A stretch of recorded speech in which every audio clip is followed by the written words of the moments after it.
Welcome, podcast listeners. This is episode number 17. How did we get here so quickly? 17 episodes. You are here with your host, Budget Pedal Chap. You are also joined today with long-time contributor, Paul. Say hello, Paul. Hello, Paul. Wicked. So let's kick it off. What have you been up to this week, Paul? This week I've mainly been destroying my Showmaster. No. Well, technically I have. A while ago I'd rewired it because it was originally a master volume, master tone. Yes. And I'd rewired it so that it had sort of twin volumes in instead of having a tone control, it actually had a rotary coil tap. Nice. It's still got the rotary coil tap, but I've gone back to having a master volume, and I've fitted a blower switch. Oh, nice. You were talking about that. I can't remember on what episode. I'm not that nerdy. But you on one of our earlier episodes, you were talking about the possibility of a blower switch. Yeah, I've actually done it now, and it actually works really well. Fantastic stuff. The only problem with it is typical with any guitar, really, is when you roll the volume off it, it sort of tends to roll off quite a bit of the treble as well. Yeah. So I need to get a treble bleed mod on there as well, which it's just a resistor and a capacitor. Yeah, it's a high pass filter, isn't it? Yeah, it's just wired into the volume control. So once I flip the switch, it will just be exactly the same tone but at a lower volume. Yeah. I had that on a Strat and I found it thinned the sound out a bit. But it's much more preferable to have it that way than adding bass on and essentially working as a tone control. Yeah. But yeah, no, that's wicked. That's absolutely brilliant. I mean, a blower switch is one of the mods that I've not done on a guitar yet. So it's probably one of the simplest as well. I mean, especially the way I've done it, because normally with a blower switch, you go after the pickup out to, I think, the volume, and then you wire it in before the selector switch.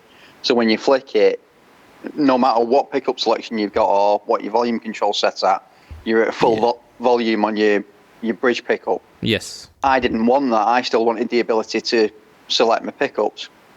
Yeah. So I've actually, all I did was I took the output from the pickup selector to the switch, and then from the switch to the output. So you tapped it after the switch rather than. I sort of went volume selector, switch, and output, but you wire the switch into the volume to create a little mini circuit. Yeah.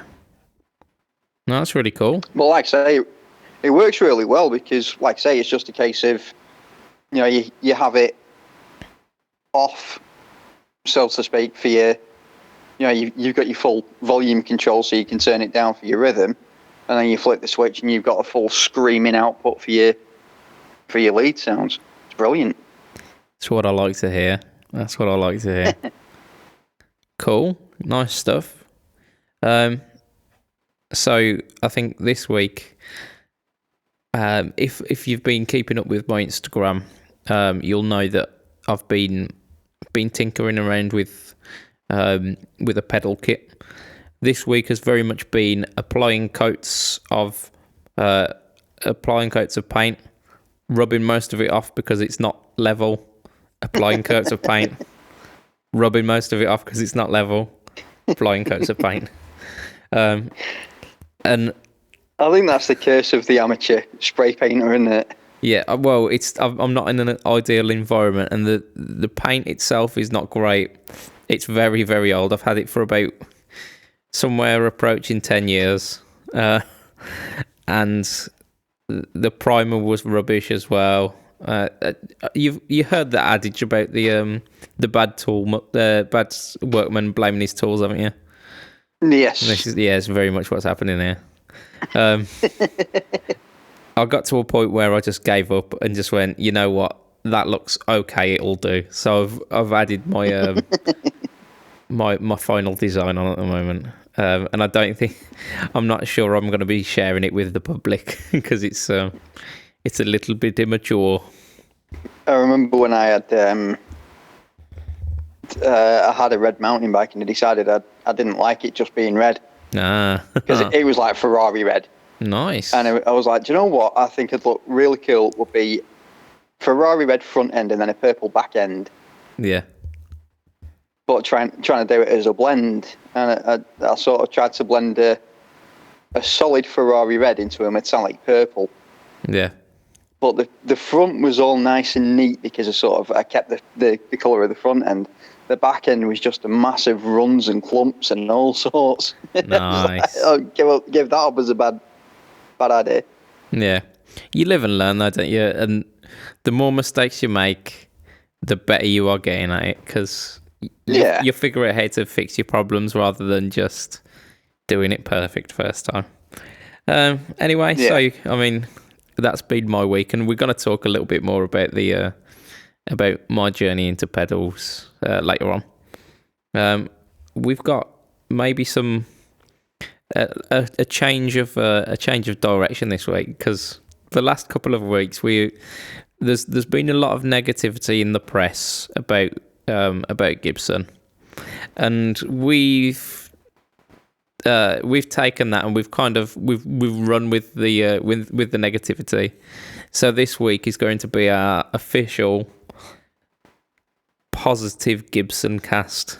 We are going to have let's be nice to them cast. It's going to be a Gibson nice cast, and there are going to be no harsh words said about Gibson. There's only good things said this week. Let's see how long this lasts. so to be completely fair, I mean, yes, we have sort of. I don't think it's fair to say that we jumped on the bandwagon and giving them stick.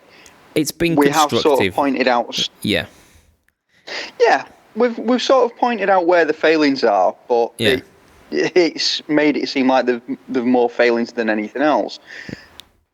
In fairness, I do actually feel really sorry for them with what they're going through at this time, with the problems with having to sell off the Memphis factory, the fact that they're 500 million debt. You know, I do feel sorry for them for being in that position. Yeah. Well, let's spin it around and let's see if we can get some positivity for Gibson this week. So our first news article is something that you've been championing this week, isn't it, Paul? So do you want to tell us about this new revelation from Gibson? Yeah, to be honest, in and of itself, it's not anything new. It's something that they've sort of they bring out every so often for a limited run, and then it disappears again. Yeah. And this is no different. It's got the Access Eel. Yeah. Access being AXCESS. Oh, it makes me cringe every time. But yeah, no, carry on. Yeah. But it's also got a Floyd Rose. Okay. Now, this is going to divide opinion, because I know you're going to get the purists who say, can't have a Floyd Rose on a Gibson. How dare you? But I actually really like it. That was wonderful. I actually really like it. I think any Les Paul with a Floyd Rose is something a little bit different, which is probably why I like it. Yeah, it's new, isn't it? Because it's a break from the norm, which is what gets me interested in it. Now, if the necks are anything like what the rest of the 2018s are purported to be, it will most likely play like a dream. Cool. If I actually see one in my local shop, I am going to be having a try of it. So, I mean, the Les Paul Access is not a new thing. So, what's new about this run? This run is available in a range of neon colours, which they've not done before. There we go, neon. The closest, neon coloured Les Pauls. The closest they've got to fancy colours before was they did sort of a flat grey, Yeah. or you could have a flame maple grey, Yeah. which it does. You know, it was. I think it was kind of like a stealth, an attempt at a stealth sort of paint job, but it just looked dull. But these, if you're after something that's completely out there, if not in terms of what it actually is, then just by its colours. I mean, you've got a neon pink, orange, yellow, blue, and no, sorry, I don't think it's orange, it's green. Yeah, very similar. I might actually have all of them. I'm sure I've seen an orange one actually. Yeah, I thought I had. But essentially, like neon colours. So we've got neon coloured Les Pauls, black hardware. Is it with most of it? Yes, all black hardware. I don't know about the pickups, but I'm assuming they've got to be something a little hotter than usual. Pickups, I can't remember. 450 something T. Oh, is it? And yeah, the 4. Is it not the 490 T and B? Yes, I think it is actually. Yeah, they're a hotter pickup. So yeah, it makes sense. I mean, in terms of the guitar itself, I've actually heard some clips of it being played, and the interesting thing about it is, yes, it's got the hotter pickups, but you can still get the nice traditional Les Paul sounds out of it. Yeah, and it's the typical Gibson tone for days sort of aspects about it in terms of what it sounds like. If you closed your eyes and listened to it, you wouldn't, until somebody hits the bar, you wouldn't actually be able to tell the difference between that and another custom. Yeah. Because it is capable of your creamy, lush mids, your classic Gibson tones. Yeah, wicked. So, in terms of sticking to our course of only kind words to say about Gibson this week, neon colours are definitely going to be divisive. However, it's bold. Yes. It's stuff that we haven't seen since like the late 80s. So, I know that a few people on our forum have been saying no, kill it with fire, no. Yes. But some of the younger ones though are very sort of for it because it's harkening back to the 80s. Yeah, it's exciting, isn't it? It's a little bit of a throwback. Yeah. And like you say, it's a Les Paul with a Floyd Rose system. Yeah, best of both worlds. And you were mentioning to me earlier as well that they're doing also a version with the Blues Driver circuit in. Yeah, I think so. There's a model called the Custom OD, which I think has got the Burst Driver pickups in. Which, if anybody missed the podcast with it, it's the guitar's got an inbuilt distortion circuit. Yes. That actually runs alongside the pickups themselves. That caused a bit of division as well. Yeah. Again, I thought it was a really cool idea. Everybody else seemed to dislike it, but yeah, I wouldn't necessarily say I'd have the Burst Driver, but I do find it interesting. Exactly. Yeah. I mean, it's something new, isn't it? And the price tag we're looking for these Les Paul Access Neons is around 4.5. Is it? Yeah. I mean, you've got to bear in mind that this is a custom, and customs start at 4,000 anyway. Yeah. If you were to get the hardtail Access Custom, with a normal Sunburst, you'd be looking at 5K. Okay, so this is actually a positive. It's cheaper. A saving, yeah. Yeah, this is actually 500 quid cheaper with a non-standard equipment set up on it, and hilariously bright colours that will get you noticed on stage. Yeah, I mean, you're not going to lose it, are you? No. Which So- one's the guitarist? Oh, there he is.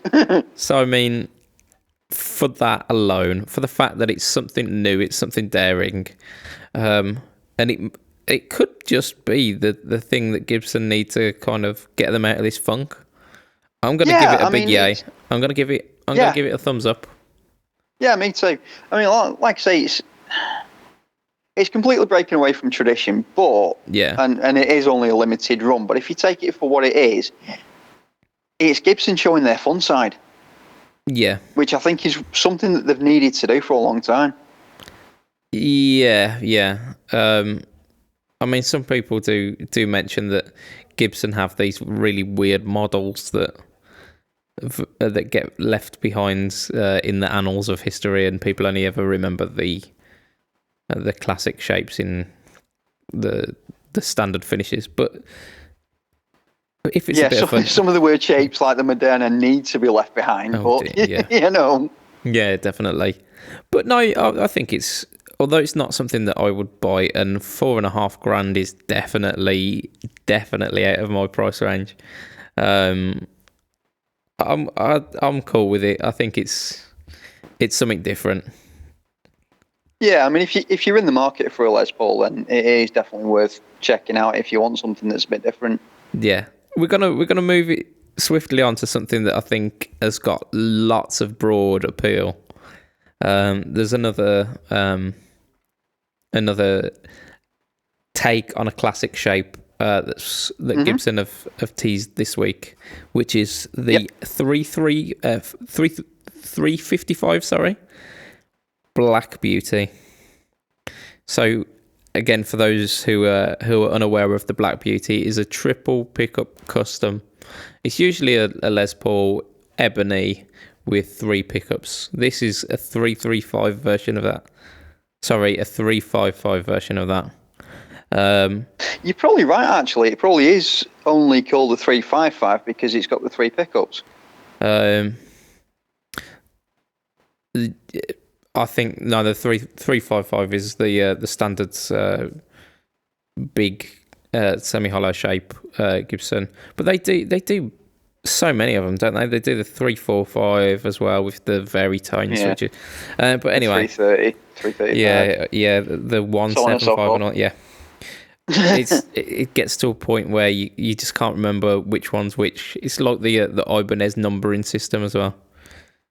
Well, originally the Gibson numbering system did actually have a point to it. Yeah, and it was the price, wasn't it? It was how much they were selling it at the time.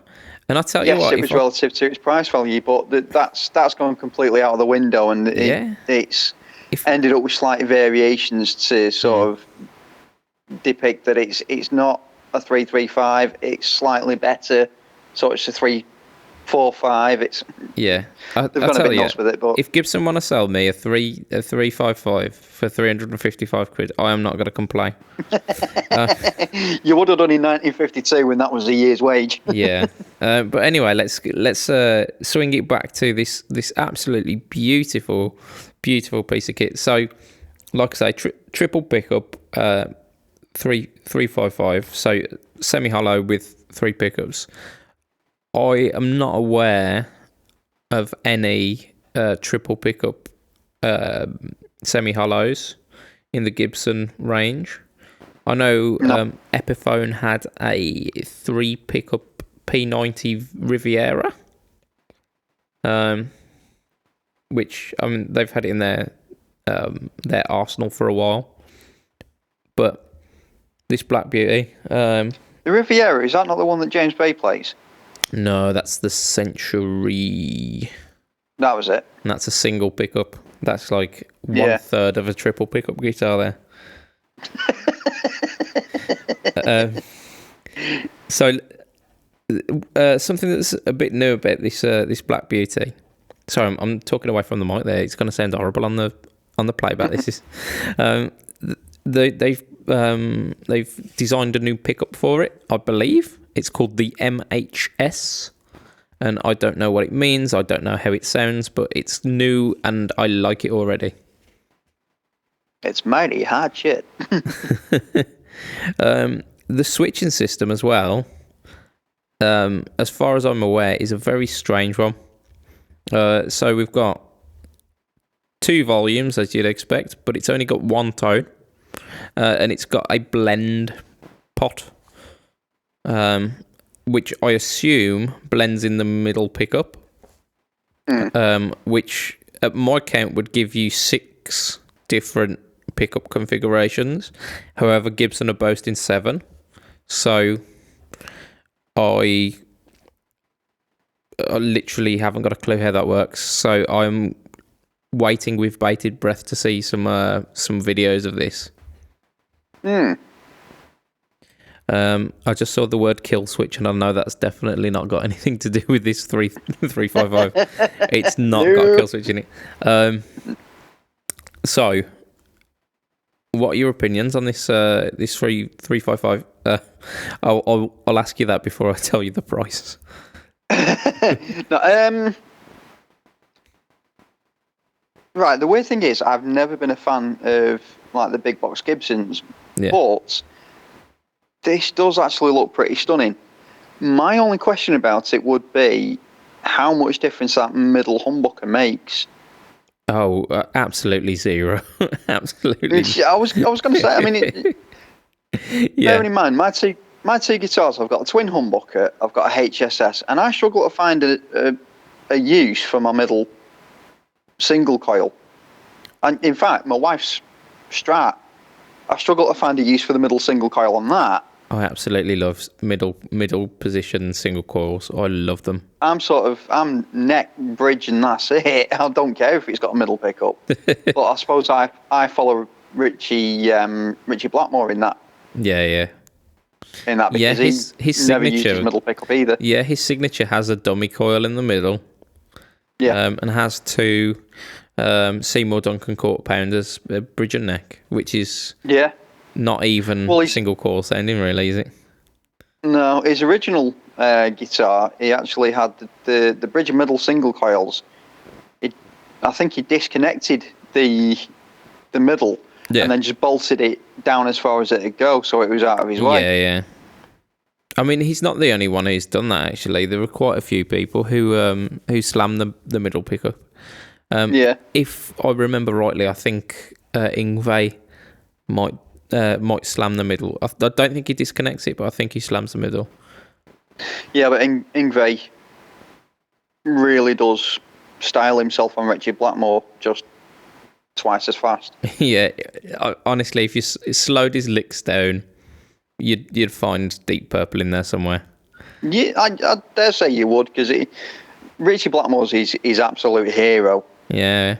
In terms of guitar players, he is his absolute hero. Yeah, he cites Hendrix, but says that his Hendrix guitar playing has nothing to do with him. It's his style. He wants to emulate Hendrix, just kind of swagger. Yeah. Which I'm cool with that. He was a cool bloke, wasn't he? He actually says, aside from Richie Blackmore, he hates guitar players. Oh dear, he's probably the reason why people hate guitar players himself. Yeah, I dare say. But yeah, I mean. Anyway, back to this 355. Mr. Malmsteen and Mr. Blackmore can wait. Yeah. So what are you saying? What are you saying? I do like the look of it. Yeah, it's got a striking look, hasn't it? Like you say, I don't think the middle pickup.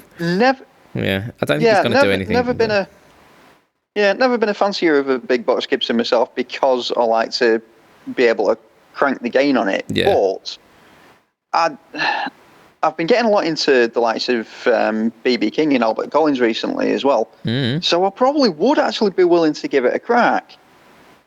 I tell you what's got me, actually. Until you tell me how much it is. Oh yeah, this definitely isn't for either of us. We're not investment bankers. Oh god. It's 5.5K. 5.5. Yeah. Is it a custom model? I'd assume so. Yeah. In which case, is it a limited run as well?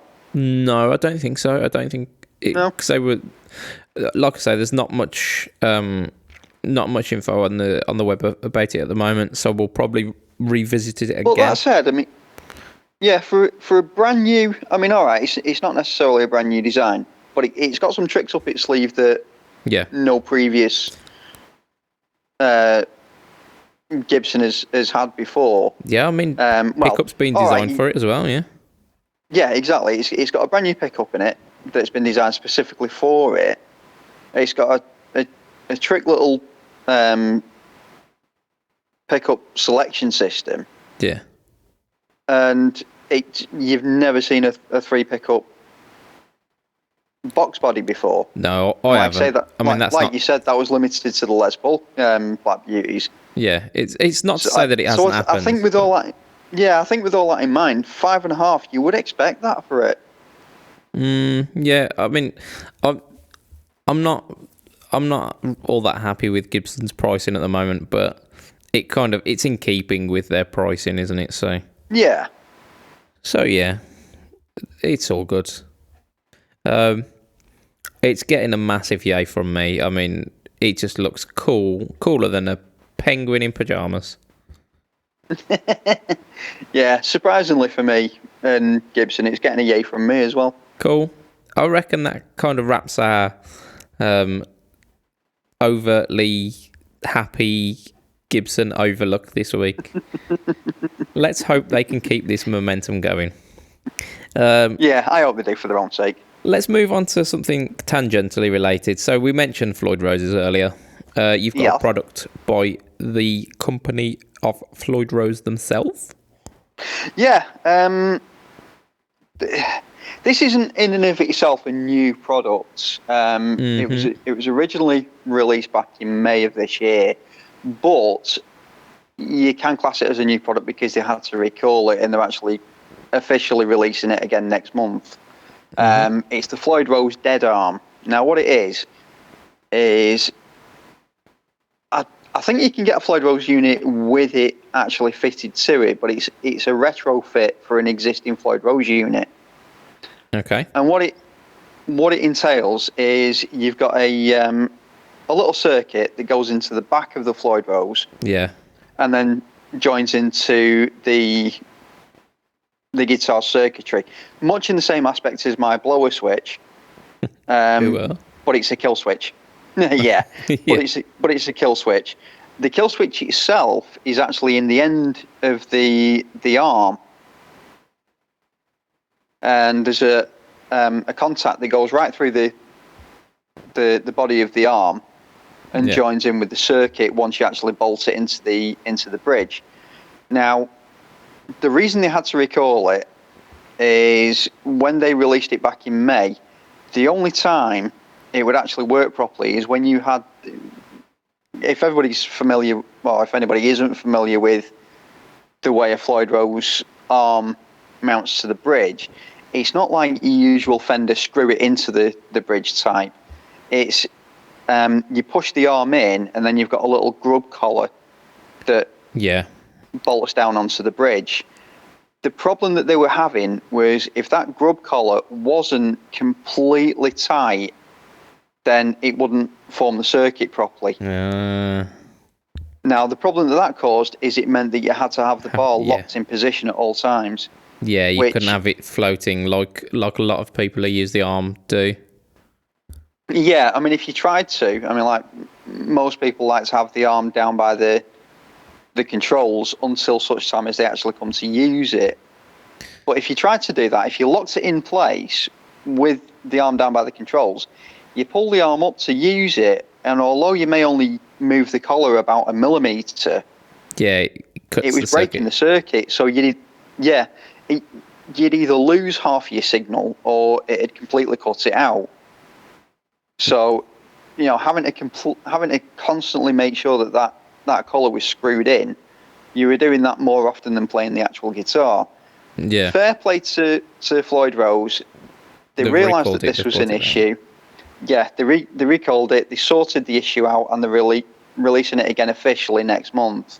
Good. As a retrofit system for an existing Floyd Rose, it's £50 for the arm and the circuit, which isn't it's not a terrible price. No, I mean, when you consider a complete Floyd Rose unit, even without the dead arms, £250. Yeah. No, it's not a bad price at all. I don't know, because it's not even mentioned on Floyd Rose's website. I don't know how much it's going to be for a complete unit with the dead arm. Yeah. But like I say, as a retrofit, it's 50 quid. And it will fit on some reproductions as well, Okay. as long as they're of the right spec. Yeah, because some Floyd Rose style tremolos have push-in arms, don't they? And I imagine that the contact with the grub screw, the grub collar even, means that it's limited to the kind of the more traditional shaped Floyd Rose systems. Yeah, I mean, like I say, I mean the contact for the kill switch is actually in the arm itself rather than the grub collar. Oh, okay. So as long as the grub collar fits on your Floyd Rose licensed unit, yeah, then you'd still be able to use it. Wicked. So talking to the practicality of this kill switch on the end of a trem arm, essentially. For me, I'm finding it difficult to, because I know the arm's actually shorter now to accommodate the fact that it's got a kill switch on the top of it. Yeah. Which it kind of makes sense, but I'm finding it difficult to understand how I'd use that and why I'd use that, to be honest. Yeah. But I mean, I don't have kill switches on any of my guitars, and I'm not a huge trem user. So yeah. I mean, some modern players are out there that are pushing the boundaries of what you can do with the guitar. Yeah. They're fitting kill switches to the guitars. They're trying to combine whammy bar usage with tapping on a kill switch. Yeah. So for players like that, it will be. I can't remember the guy's name. I think it's Wes Horch. He'd probably do something like that. Yeah. I wouldn't be surprised if you find Steve Vai using it. Yeah, I mean, those are the kind of characters I'd expect to see it from. But as well, maybe your more modern players like Tosin Abasi. Yes. I mean, when I first heard about it, I instantly thought Buckethead, because he's got songs that are notorious for using kill switches. Yeah. So who knows? That's actually a good shout. That I never thought of it. But yeah, kill switch on a trem arm. It's now a thing. Yes. I mean, like you say, personally, I couldn't find a use for it myself, but I'm more of a. I'd say I'm more of a classic player if you include glam metal into that equation. Yeah. But you know, like I say, there are people that will find a use for it. So it's it's not like there isn't a market for it. Yeah. Well, we'll see. We'll see. My only other gripe with it is the aesthetic of it, because they've had to put a thicker section on to accommodate the kill switch. It's ended up looking like an exhaust pipe. It weren't an exhaust pipe I was thinking of there. I dread to ask. But yeah. So I mean, kind of wrapping it up, I think I'm going to give it a nay from my personal opinion, but I can see where there might be some use. Yeah, I'm with you on that. And we're going to talk now onto our final segment of today's news, which is a pickup which I only found out about this week, but apparently has been going for a little while. So yeah, this is the Seymour Duncan Strabro 90 Strabro. Yeah, Strabro. Bra strap. Yeah, it's not a great name. Seymour Duncan. Shame on you for the name, but the idea is pretty cool.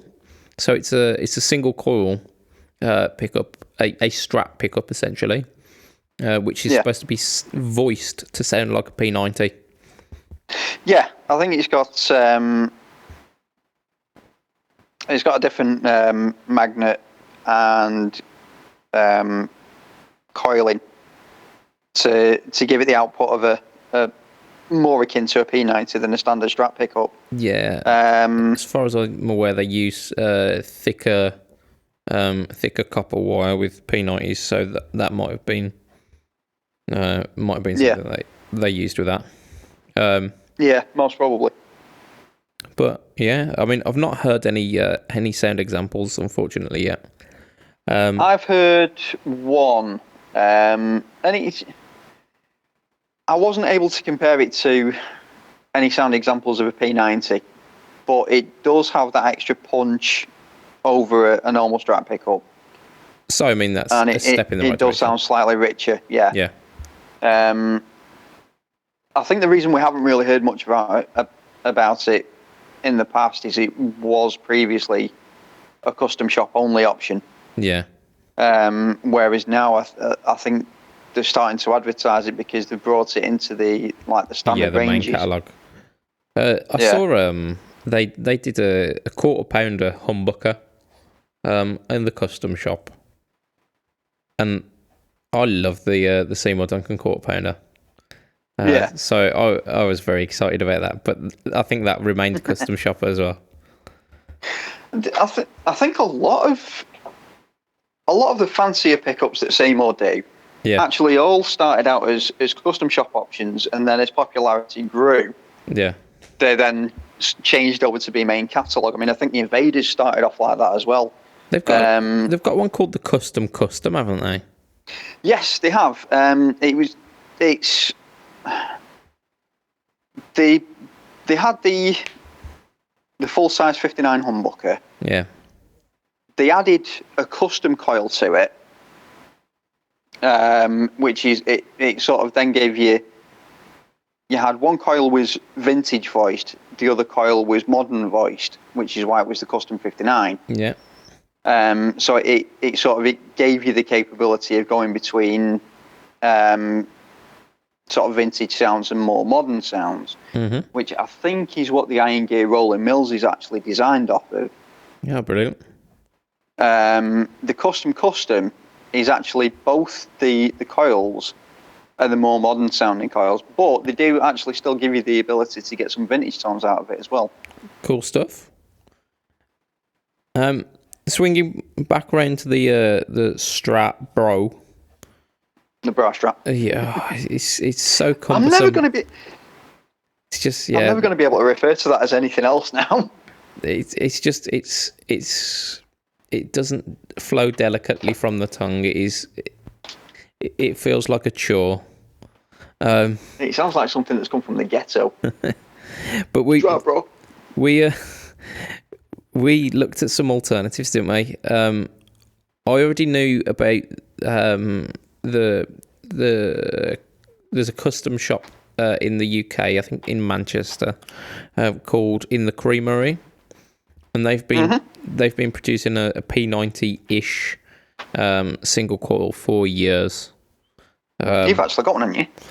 No, I haven't got one of the Creamery ones. I've looked at them very lustingly, but I never actually ordered one. And my good friend Mr. Fletcher, yes, he's producing a single coil to work in conjunction with some P90s for me, which is gonna kind of blend in with that. I can't remember what he called the name of the pickup. I think it was the Scream. So if you go on his website, you'll see kind of what it's based around. It's a custom version of that Scream pickup to be more kind of P90 voiced. Yeah. But yeah, I mean, so the Strabro is something like $140 for a pickup. Yeah, it is. The Creamery one, I think, comes in at about £60 to £70. And then you've got the Fletcher coming in at £35 for a hand wound UK made pickup. Yeah, custom made at that. 'Cause Yeah. I think Fletcher's not made to order. They are made to order, yeah. So it's Yeah.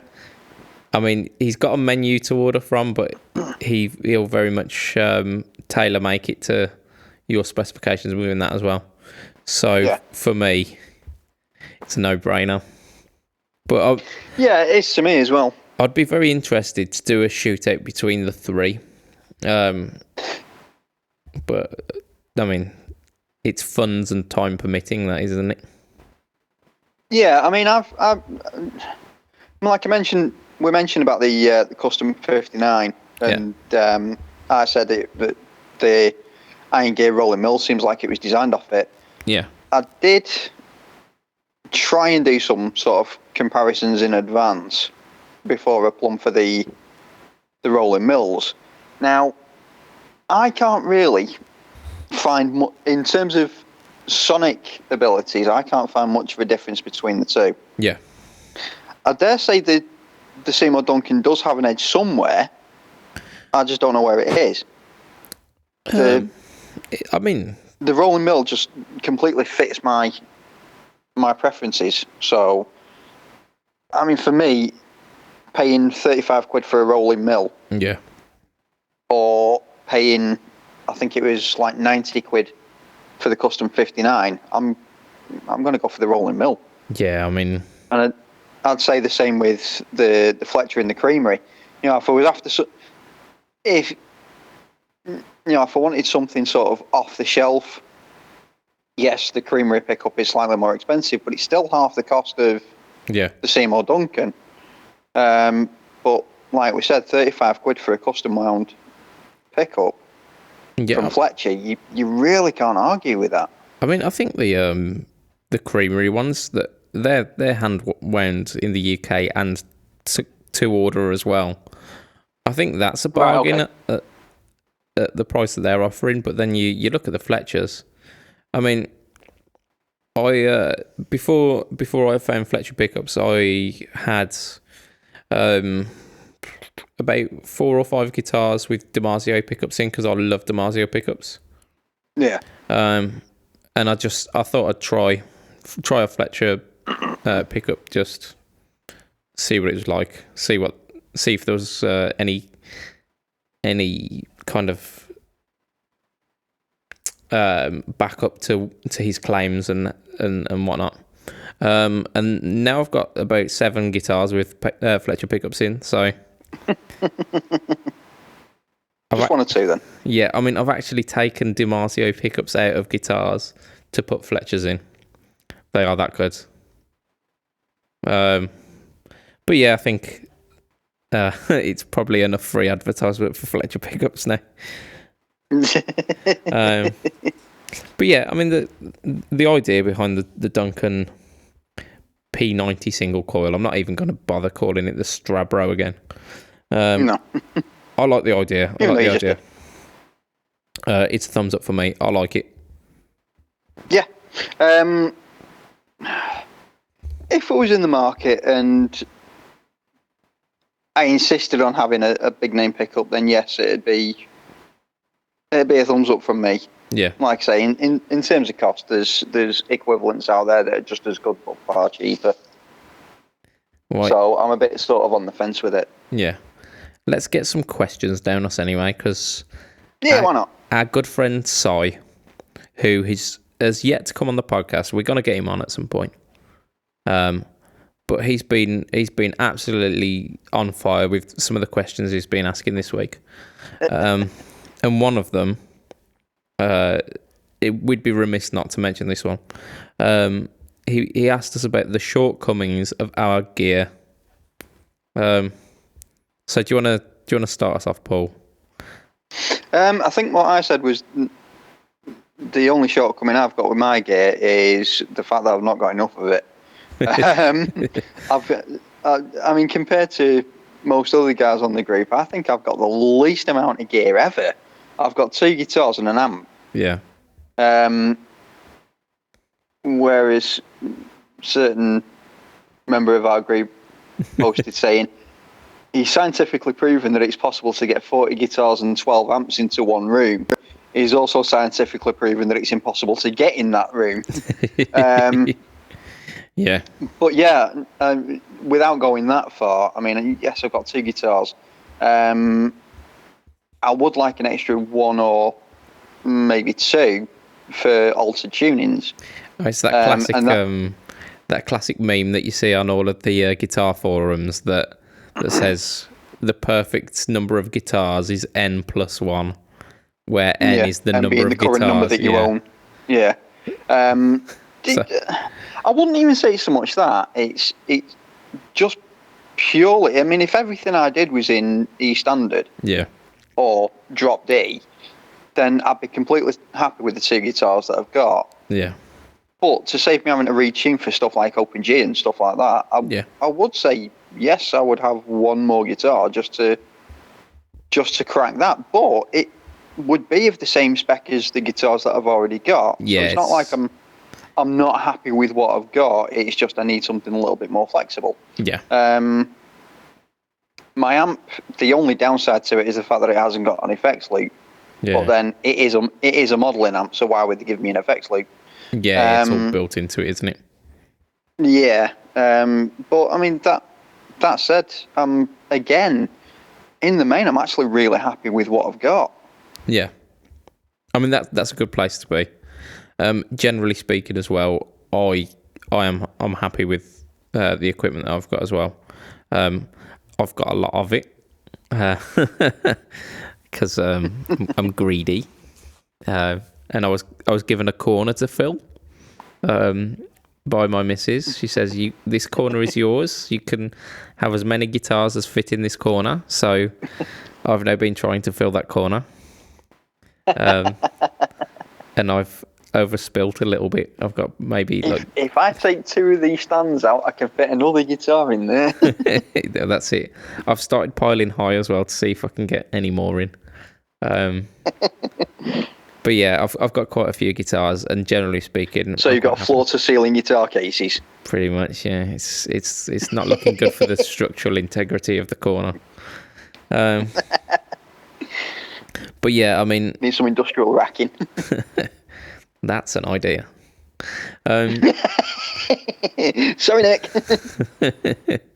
Yeah, so my amp situation. I've got an amp that I absolutely love. I've got an HT40, which if only it looked a little bit more classic, I'd love it, because it looks really modern. A couple of months back, I was talking about my Egnator, which I have a love-hate relationship with. I love it and it hates me. I've taken it to Amptex and whatnot, and we've kind of got sorted, but I think some modifications need to be made to it to make it a little bit more reliable, because it still has some slight overheating issues. I've got a pedal which has got a grounding issue, which whenever the pedal is engaged, it means that any other pedal in the chain makes a loud pop when you turn that on. Yeah. But I'm having a word with the chap who made the pedal, and he's sorting out for me at a bargain price of free, which is amazing. Yeah. And it's an absolutely wicked sounding pedal as well. I'm not going to mention the name because obviously I don't want to rub this guy's name through the mud, saying that he's giving me a faulty pedal. But it's honestly it's a wicked pedal. And I had one problem with my my thin line Telecaster, where I was playing it the once and the low E kept moving about on the saddle, because it's one of these 3 saddle brass bridges. Yeah. And the low E kept moving about rather than kind of staying put, which obviously leads to tuning issues, leads to the E string being very close to the edge of the fretboard as well. Yeah. It annoyed me ever so greatly. And then the next time I came to it, it just stopped doing it. But I'm just waiting for the next time for it to decide to play up on me. Yeah, one of them temperamental sort of things. Yeah. So I mean, I've got a couple of issues, but generally speaking, I'm a happy man. I've got 3 mojos in my life, so I can't be unhappy, can I? I know. Well, yeah. I know. Looking at some of the other comments that actually cropped up on it as well. Yeah, we had Sai some funny himself, ones, didn't we? Yeah. Yeah. Well, Sai himself actually said he's got a Kramer now. I'm pretty sure he only bought that recently. Yeah, and it was less than a year ago, and it's Yeah, and like he said he's got Les one Paul, is pickup. it? What's it called? An Enforcer, is it? I can't remember now. Yeah, I think it might be. Go on. But he was saying one of the pickups on it is so low output that he swears it's broken. Yeah. And the pickups are microphonic as well. He said it's that bad. Cheap Squire pickups are better quality. Yeah, I need to get him in contact with my man Fletch, don't I? Oh yeah. Get him some. What does he call them? The Elysiums, I think, which are like Alnico 8s or something like that. Yeah. Where it's just ridiculously high output. So I'd love that. Yeah, he probably would with the stuff he listens to. So yeah. Paul Farrell as well. Yon Scots laddie that was on, what was it, week before last? Yes, he was. He was saying he's got a Les Paul standard when the volume knob sort of goes from 10 to 8, where all the adjustment is. Once you get past 8, it just dies off completely. So, which logarithmic I found quite surprising. Rather than a linear. Yeah, I found that quite surprising for a Les Paul. Yeah. I thought they normally used really good quality pots on them. It might be the way that the pot's designed. Like I say, you get logarithmic and you get linear taper pots. Yeah. And I'm not going to pretend that I know exactly what that means, but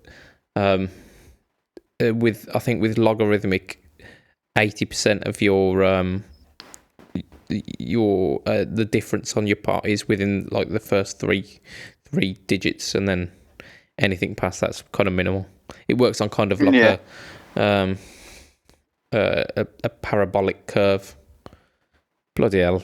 Those words shouldn't be coming out of me at this time of night, should they? Can't you tell you're a teacher? I think my favourite one actually was from Gavin, our favourite Kiwi. Indeed, love Gav. He's got his absolute dream rig, with an absolute beast of a super amp. Yeah. But then he says it's way too loud, so he ends up using Amplitude instead. Yeah. His Supro just sits and stares at him sadly. It's like these people who buy supercars and then sit in traffic with them. Yes. But yeah, I think my favourite one was from our good friend Matt. He mentioned that his biggest problem was him. That he would he'd often find himself doing something on the spur of the moment, like taking apart a Telecaster, then realising he had nowhere to sand it down or nowhere to respray it. Yeah. Bless him. That's the sort of thing I'd do. I mean, I decided when I was fitting the blower switch on my my guitar, I decided to take it down, take it apart on the kitchen worktop. Once I finished, my wife said to me, "Why is this worktop scratched to hell?" I was like, wasn't me. No, babe. To be honest, I don't know if it was that, but it's the only thing I can think of that did it. That's it. It's time to get out the fine grit sandpaper and refinish the worktop, isn't it? Yeah, tea-cutting the damn thing. I think if we're being honest, a lot of problems that we come across with gear is actually down to our expectations. Yeah. Possibly, like Matt says, if you undertaking a project, it may be a lack of preparation. Yeah. But generally, unless there is actually a physical fault with something, then a lot of the time we find that stuff just doesn't match what we expected it to do, and it's inherent with us. Yeah. I mean, Chris Wilson, God love him, he'll never find a problem with his equipment because he doesn't own the damn stuff long enough. Yeah, I mean, he bought a broadcast pedal this week, and and that lasted all of a night time, didn't it? And then he was sending it back the next day. Yeah, like I say, I can't remember the last time he ever said, "Oh, I've got a faulty such and such." But he's sort of. No. I'm not saying this in a nasty way, but he's kind of proof that sometimes what we want of a product doesn't match our expectations. Yeah, I mean, he's very sort of impetuous. He'll look at a product and go, right, I'm having that. He gets it and then goes, actually, I don't like it. I like the cockfight. He thought that was one of the best things on earth until he actually got it. Until he tried it with his rig. Yeah, and then he had it about a week and sold it on. And he does that quite a lot. I mean, we often joke that he does more business than Gak and Anderton's put together. But like I say, in this day and age, I think a lot of that comes down to the ease of being able to get hold of stuff without actually trying it first and being able to return it or sell it on. Yeah. It just makes it easy to do that. You act on impulse, and then you what is it they say? Buy nice or buy twice. Act in haste, repent at leisure. Oh. The early bird catches the worm. No. Well, yeah, that's fine if the worm's any good.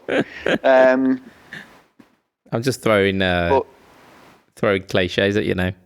Yeah, I mean, the phrase is marry in haste, repent at leisure, but it kind of fits because you're creating a relationship between yourself and a product, and if it doesn't work, you've then got to go through the divorce proceedings of trying to sell the damn thing. Yeah. And like I say, a lot of it is down to our expectations rather than it being a problem with the equipment itself. Indeed. We've got three more pedals. 3 more pedals. 3 more questions. What am I on about? 3 more questions left. And I think in my mispronunciation of what we're doing, I think we're going to have to save those for next week because we're pretty much coming up on time anyway. But I think my brain has done all it can for this week. So Paul, how do we find you if we're looking for you online? If you're looking for me personally, it's not really worth it because I don't really do that much online. But if you're looking for my band, they are called Don't Panic. Indeed. Available at www.don'tpanic.co.uk or .com. Awesome. If you want to find us on Facebook, it's Facebook.com/Don't Panic Blackpool. Good stuff. If you want to find us as a podcast, you go to Fret Talk Podcast in Facebook groups. If you want to find me, you go Instagram.com/BudgetPedalChap. You go Facebook.com/BudgetPedalChap. And as of this week, I've just started up a YouTube account. I have a feeling that I'm probably going to migrate away from Instagram because I'm starting to get slightly annoyed with the limitations that Instagram does. You only get a minute of feed, don't you? Yeah. I did like that because I like how it kind of forces you to be succinct with your videos. But I think I've got more to say than a minute is allowing me. So I'm going to put some links up to that in our show notes and share it on the Facebook group as well. There's only one video up at the moment, but I'm hoping to get some more out. There's going to be some instructional videos as well. Some of the guitar teacher in me, showing you some tips and tricks on just how to be awesome. Because I think that gets left behind. A lot of people focus on the notes and not on how to play the notes properly, how to play one note well. So I think I'm going to do some stuff on that and some cool tricks as well. I know. I need to look at my chord relationships and structures. I because I spend too much time trying to play lead. I can help with that. I might even make a video dedicated to you for the channel.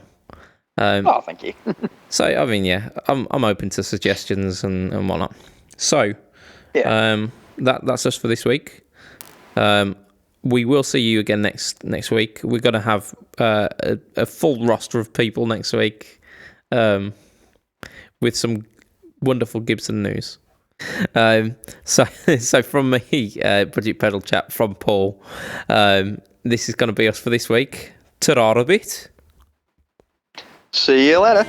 Bye. Bye.